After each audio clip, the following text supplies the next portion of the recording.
Little brush editing এর sports প্যানেলে আপনাদেরকে স্বাগতম। বাংলাদেশ জাতীয় দলের আসন্ন পাকিস্তান সফরের আগে সংযুক্ত আরব আমিরাতের বিপক্ষে দুটি টি-20 ম্যাচ খেলবে। এই সিরিজ হবে 17 এবং 19 মে শারজাহ ক্রিকেট স্টেডিয়ামে। স্থানীয় সময় সন্ধ্যা 7টায় শুরু হবে প্রতিটি ম্যাচ। বাংলাদেশের জন্য এই সিরিজটি মূলত পাকিস্তান সফরের প্রস্তুতি হিসেবে ধরা হলেও এটি একই সঙ্গে তরুণ খেলোয়াড়দের নিজেদের প্রমাণের একটি বড় সুযোগ। অন্যদিকে সংযুক্ত আরব আমিরাতের জন্য এটি একটি গুরুত্বপূর্ণ আন্তর্জাতিক প্রতিদ্বন্দ্বিতা, যেখানে তারা গড়ের মাঠে শক্তিশালী প্রতিপক্ষের মুখোমুখি হবে। 2022 সালে সংযুক্ত আরব আমিরাত সফরে বাংলাদেশ দুটি টি-20 ম্যাচ খেলেছিল এবং উভয় ম্যাচই জয়লাভ করে।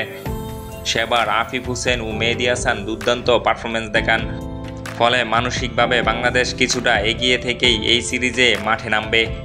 সংযুক্ত আরব আমিরাতের বিপক্ষে 2 ম্যাচে টি-20 সিরিজের বাংলাদেশের চূড়ান্ত স্কোয়াড: লিটন কুমার দাস ওপেনার ও অধিনায়ক, Tanzid Tamim opener, Shamim Patwari middle order batsman, Towhid Hridoy middle order batsman, Jaker Ali Anik wicketkeeper batsman ও finisher, Tanvir Islam spin bowler, Hasan Mahmud fast bowler, Rishad Hossain allrounder, Nazmul Hossain Shanto top order batsman, Mustafizur Rahman fast bowler, Nahid Rana fast bowler, Sheikh Mahedi Hasan bowling allrounder ও সহ-অধিনায়ক, Tanzim Sakib fast bowler, Soumya Sarkar opener, Parvez Hussain ইমন ওপেনার এবং শরীফুল ইসলাম ফাস্ট বোলার।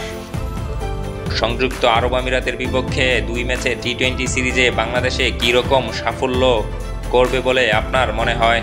অবশ্যই কমেন্টে জানাবেন। আপনার কমেন্টের আশায় রইলাম।